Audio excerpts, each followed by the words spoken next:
राम सुना दुख कान न काऊ, जिब तन तरु जिमि जोग बहिराऊ।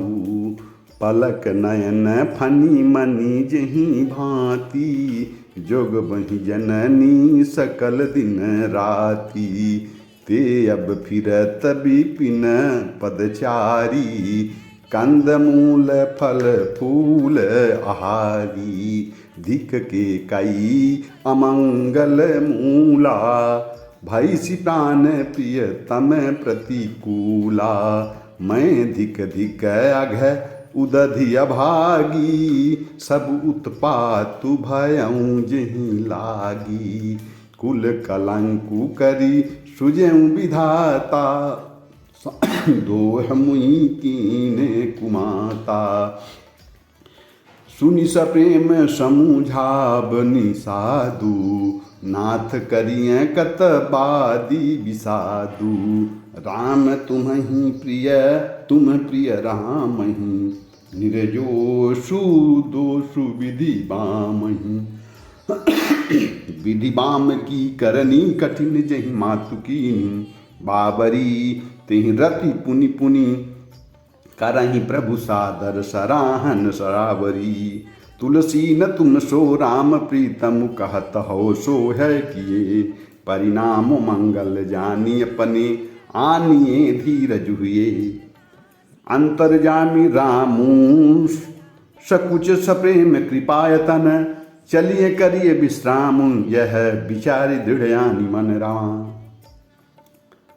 श्री रामचंद्र जी कानों से भी कभी दुख का नाम नहीं सुना। महाराजा स्वयं जीवन वृक्ष की तरह उनकी सार संभाल किया करते थे। सब माताएं भी दिन रात उनकी ऐसी सार संभाला करती थी जैसे पलक नेत्रों की और सांप अपनी मणि की रक्षा करते हैं। वहीं श्री रामचंद्र जी आप जंगलों में पैदल फिरते हैं और कंदमूल फल फूल का भोजन करते हैं। अमंगल की मूल केकई को धिक, जो अपने प्राण प्रियतम पति से भी प्रतिकूल हो गए।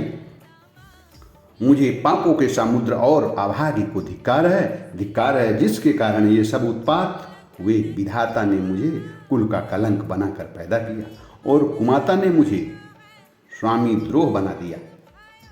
यह सुनकर निषाद राज प्रेम पूर्वक समझाने लगते हैं, कहते हैं, हे नाथ, आप व्यर्थ विषाद किस लिए करते हैं? श्री रामचंद्र जी आपको प्यारे हैं और आप श्री रामचंद्र जी को प्यारे हैं। यह निचोड़ निश्चित सिद्धांत है। दोष तो प्रतिकूल विधाता को है। प्रतिकूल विधाता की करनी बड़ी कठोर है। जिसने माता कैकेयी को बावली बना दिया, उसकी मति फेर दी। उस रात को भी प्रभु श्री रामचंद्र जी बार बार आदरपूर्वक आपकी बड़ी सराहना करते थे। तुलसीदास जी कहते हैं, निषाद राज कहता है कि श्री रामचंद्र जी को आपके समान अतिशय प्रिय और कोई नहीं है। मैं सौगंध खाकर कहता हूँ, परिणाम में मंगल होगा। यह जानकर आप अपने हृदय में धैर्य धारण कीजिए। श्री रामचंद्र जी अंतर्यामी तथा संकोच प्रेम और कृपा के धाम हैं। यह विचार और मन में दृढ़ता लाकर चलिए और विश्राम कीजिए।